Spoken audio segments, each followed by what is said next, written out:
up here in my blind. It's November 21st, 2023,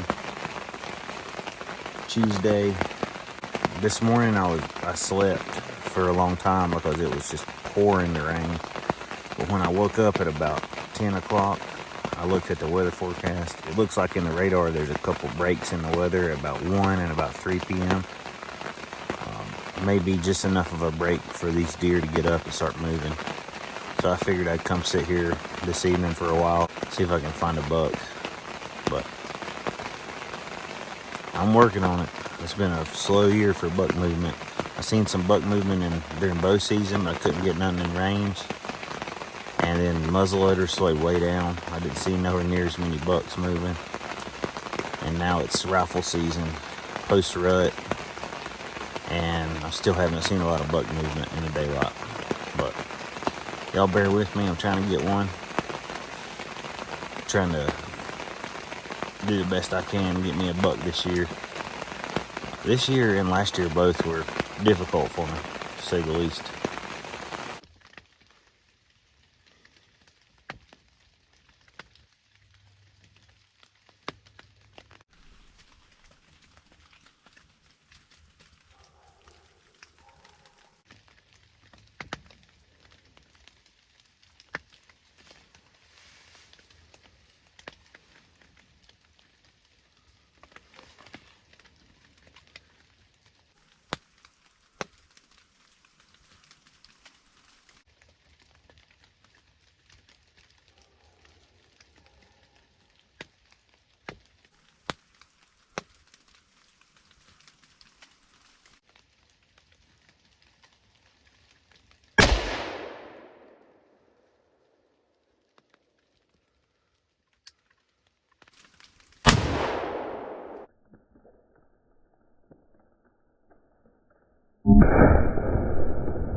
Real big, but he looks like he's got a nice rack, pretty like shaped and everything. I was sitting here and it quit raining, so I turned my cameras on and everything, and I was sitting here and wasn't paying much attention. I looked and there was a doe in the road. She turned around and was looking behind her, and sure enough there was a buck following her, and he stepped out in the road bed and just looked. As soon as he stepped out, I just dropped him. I don't know how big he is. He's not real big, but I've been letting a lot of deer walk this year, and I've got 2 buck tags. I went ahead and decided to take him. I got me some meat, and he's got a decent little rack. I've been letting deer that size walk, but I've been hunting hard, and I ain't seen a lot of bucks. It may be the only chance I have at a buck this year. Like I said, I still got another buck tag, so I can still hunt, and I can wait on my second buck. I can wait for a bigger one to come through. But this blind is in an excellent location. These deer use this little bench right here I'm on. They travel around the edge of the open field that's up on top of the ridge, and there's a laurel bush thicket down in this way that they bed in and feed in, and there's a bedding area about 150 to 250 yards that way that they stay in bed in, and they use this open wooded area to move back and forth between bedding. So that's what happened today. He was chasing this doe probably out of that bedding area over there into this bedding area over here, and I got him. I'm not super excited because he's not huge, but he's going to be good meat, and it's always good to get some meat for the freezer.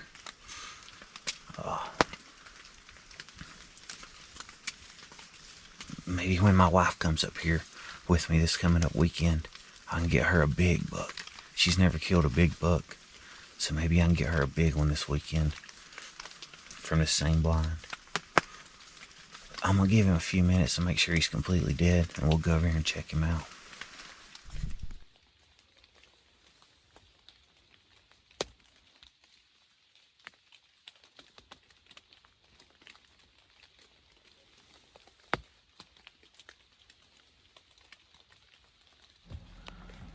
This is the second year that I've used a blind to deer hunt. And previous to last year, I had never been in a hunting blind in my life.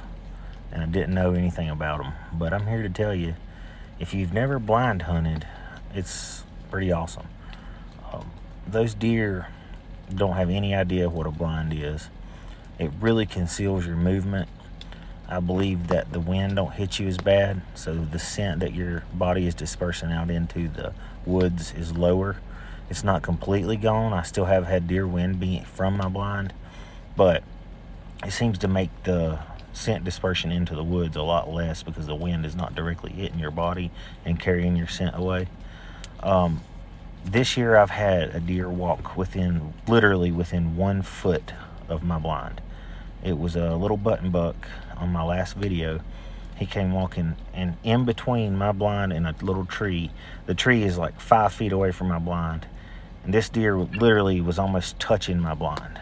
And there's no other way in the woods to get that close to a whitetail, in my experience. If they get within 10 yards of a human that's sitting down, standing up, they can see you and they know that your body shape is not natural. But for some reason, they will walk right past the blind within 1 yard, and it doesn't spook them. So if you haven't ever tried blind hunting, I recommend getting you a blind, setting it up. The closest experiences I've ever had to deer have been in a blind, and it's been amazing. I plan on blind hunting from now for the rest of my life. So I just wanted to say that about a blind. If you haven't experienced blind hunting, go buy you a good blind. I just bought a cheap $100 rhino blind from Tractor Supply. It's been excellent. It's a great blind. It's not even brushed in, and the deer still don't seem to care. It's nice and camouflaged. I've set it up in front of some laurel bushes, and it blends in pretty well, and man, does it make a big difference.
I've been sitting here for a couple hours since I shot this buck, just waiting to see what else I saw. And a whole family group of does came through probably 30 minutes after I shot it. And I've been hitting my grunt call a little bit, trying to see if a bigger buck will come. But so far I haven't seen any other deer. But there's so many gunshots around my house all the time. I don't think gunshots bother deer. And the fact that that doe came through that he was following, she's in heat. I thought maybe another buck might get on her trail and come through. But so far it hasn't happened. But I'm going to give it a few more minutes. If I don't see anything, we're going to go look at this deer I shot, see what I got. Alright, let's go look at this buck. He's laying right over there.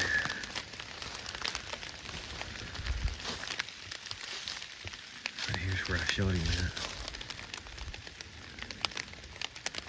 There's some blood. Looks like he went this way.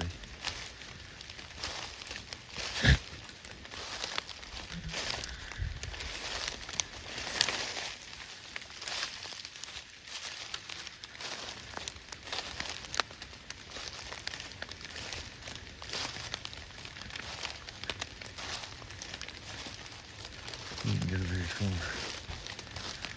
Maybe 20 yards.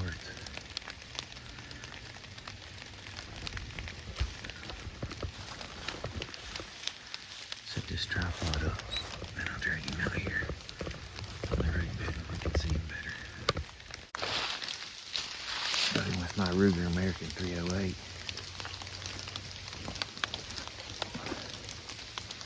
He's an Hornady American Whitetail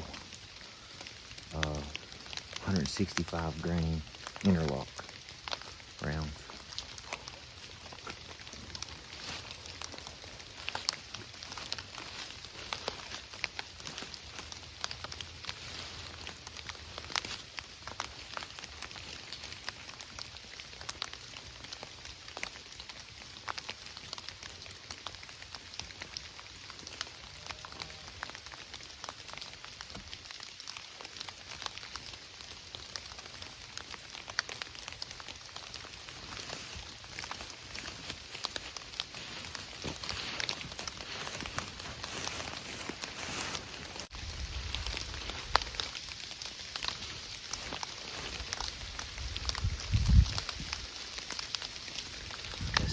He ain't no giant, but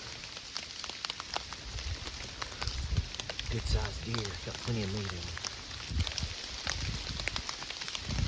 Little 6-point. I wish my wife had been with me. She could have got her a 6-pointer today. There's more deer in here. She'll be able to get one, I think.